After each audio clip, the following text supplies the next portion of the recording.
On a cold November night in 1986, Japan Airlines Flight 1628 was crossing the endless darkness of Alaska when Captain Kenji Terauchi and his crew encountered something that would challenge everything we know about the skies above us. Lights appeared massive, glowing objects larger than an aircraft carrier, pacing their Boeing 747 through the Arctic night.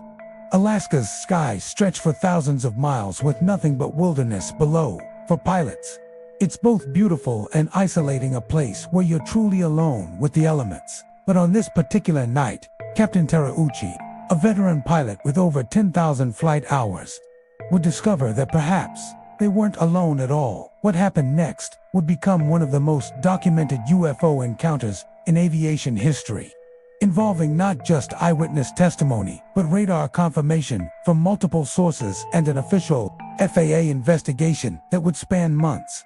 Flight 1628 was carrying a cargo of French wine from Paris to Tokyo, making a routine fuel stop in Anchorage at 5:10 p.m. Flying at 35,000 feet, Captain Terauchi first noticed unusual lights ahead of his aircraft. But these weren't just lights visible to the naked eye. What made this encounter extraordinary was the radar confirmation. Both Anchorage Air Traffic Control and the United States military's radar systems detected the objects.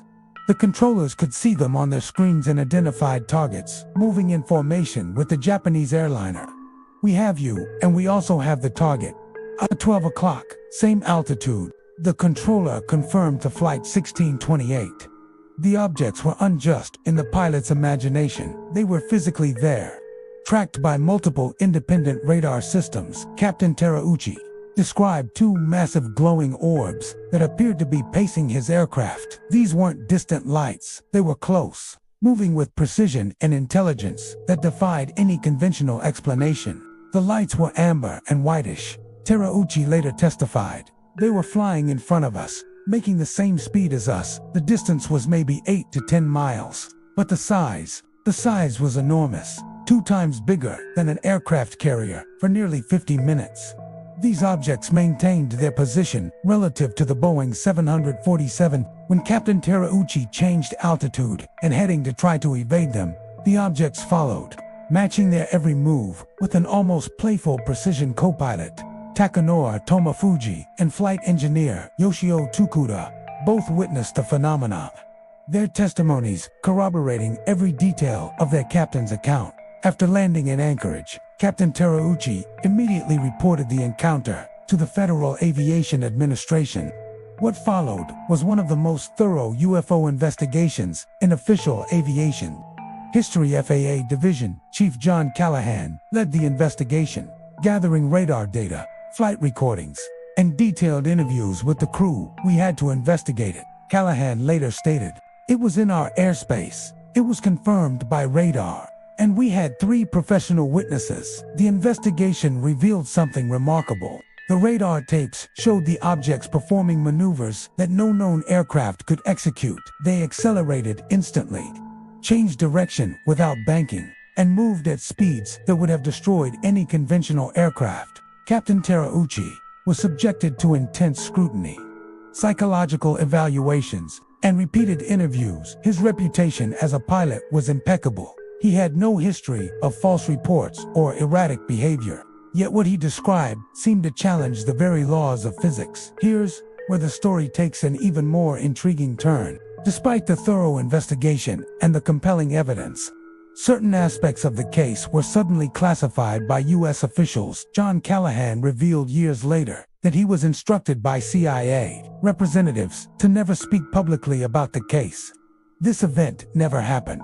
He was told, "We were never here. You are all sworn to secrecy." The radar tapes, the official reports, the physical evidence, much of it disappeared into classified files. Captain Terauchi was quietly transferred to a desk job by Japan Airlines. His flying career effectively ended for having the courage to report what he had seen. But the questions remained.